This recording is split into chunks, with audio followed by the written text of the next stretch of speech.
Welcome to NatRevMD, a podcast where we share tips on optimizing medical billing and improving practice efficiency so you can have the business of your dreams.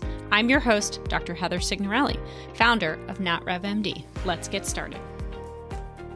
Hi. All right. So it's January, and for most practices, this is the month where patient AR starts to quietly increase. And you won't necessarily feel it today, but you're going to feel it in March when your cash flow starts to dribble out and you're starting with aged receivables in the patient AR bucket that are doubling in size. And why is this? So as you guys know, January, deductibles reset. And so if you are a practice manager or somebody who oversees a practice, it's really, really key that you get these things in check in quarter one. So, that patient who paid a $20 copay in December now owes $200 for the same visit. And if you haven't prepared your team and your patients for that sticker shock, you're going to have a massive collections problem here in the next few months. So obviously, this is a huge communication problem. And so today I'm going to give you a 3-step playbook to get ahead of it. We're going to cover how to script your front desk, why you need to verify benefits for every single patient, and how to make collecting money upfront really a not awkward standard part of your process.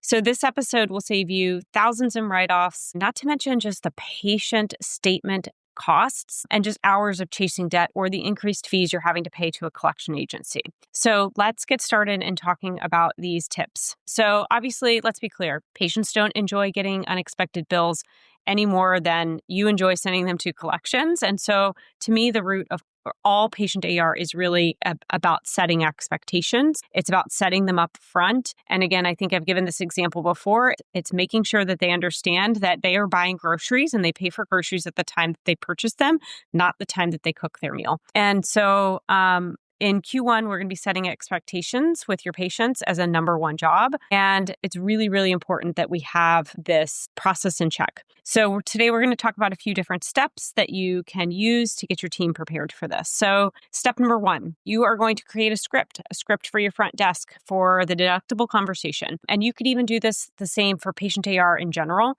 And I think it's really, really key that patients have this in front of them. So this is the most important thing you are going to do. Your front desk team are essentially your financial ambassadors. And so you need to make sure that they are trained, they're confident, and they're consistent when it comes to doing this. Think of this as like what salespeople do for a sales script, right? This is no different than your front desk being prepared. They cannot be afraid about talking about money, and we need to make sure that they have the tools to do this well. So obviously this conversation is something that should happen before the patient even walks in the door. Ideally, you could even create videos that you have on your website that talks about these sort of things so that they understand that when they come in the door, what they can expect in terms of patient payments up front. Ideally, they're getting some sort of appointment confirmation, a call or a text with a script that talks about patient payments and what they can anticipate. So here's an example script. I will read it, but I think you guys need to make these, again, with AI tools these days, like this should be like a no-brainer.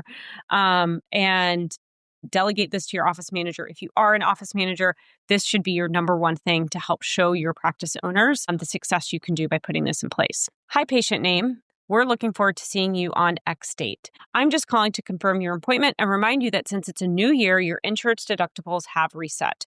Based on our verification, your estimated portion for this visit will be X dollars amount. We just wanted to let you know ahead of time so that there are no surprises. That's it. It's simple. It's professional. It's respectful. And again, you don't have to do this by phone, right? You could do this by message. You could do this by email, patient portal. If you're using text messages in order to manage communication about appointments, all of this would work. So you're not asking for the money yet, but you're just setting the expectation that they have to pay it and why they have to pay it. You could go further and have videos on your website or a landing page where they can get information about your policies and procedures. You could talk about patient AR. You can talk about the fact that these payments are set by your insurance company and not you. There's many, many different ways that you can do this. Communication is key. You have to have some sort of plan around this. And whether it's a script, a video, something needs to be provided to all of your patients, especially if you have a patient AR problem. So then when the patient checks in, the conversation is much easier, right? You've alerted them. Hi, great to see you. As we discussed, or as we reminded you, your portion for today's visit is X. Would you like that? Are you planning to pay by cash or card, right? Not are you going to pay or may I collect something? It's how would you like to take care of that? So notice that difference in language, right? How would you like to take care of that today? Not do you want to pay? Because you're assuming that the payment is going to be made in order to be seen. And you need to make that policy clear as well. And I do think a small change in language is a huge difference. So you could even do some role plays with your team. You could even set up the scripts to be sent out through text or email or patient portals. But your goal is going to be 100% consistency when it comes to this. Now, of course, this only works if the script is accurate. So you do have to make sure that you're doing eligibility and benefits for every single patient every single time. And I cannot stress this enough. And so in January, you must assume that every patient and a new patient, you must assume every patient is a new patient from a benefits perspective. Obviously, people change jobs, employers change plans, insurance companies change their policies. So the plan that they had in December might be totally different in January. Now, having said that, I believe in eligibility verification every single time you see a patient, regardless, because again, you don't know when those things change between January or even July. And so I believe that is best practice. So if your team says, oh, we just saw them last month, their insurance is the same, you're setting yourself up for failure. Obviously, a wrong eligibility check is the fastest way to destroy patient trust and is going to create a billing nightmare because we're then chasing down a denial. We're then having to figure out who to send it to. The front office is having to call the patient. It's a pain in the butt. So if you tell a patient they owe $50 and then send them a bill for $500, obviously patients are going to be upset. So it is important to look at the deductible, see how much is due.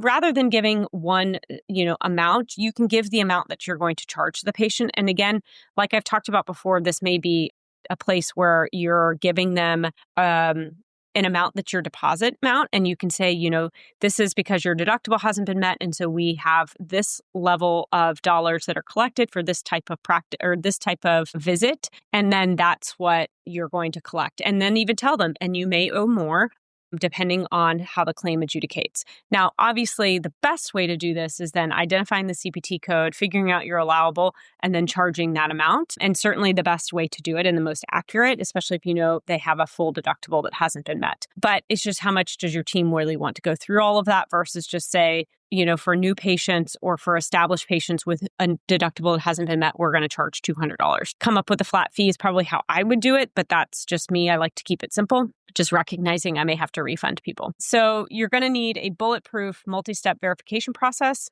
Obviously, that includes using your PM system, having automated checks every, a few days before the visit, making sure that those failures are then followed up by doing portal checks or calling the insurance directly or calling the patient back and asking to clarify insurance information. Obviously, for any high dollar procedures or new patients, I truly would really make sure that every one of those check off and that, again, we're collecting those patient deposits or any sort of copay or co-insurance that, information that you've found. Obviously, you're going to want to document every single thing in your EMR so that your billing team, if they do have a reference number, they can provide that in any sort of appeal if there was a necessary to do that.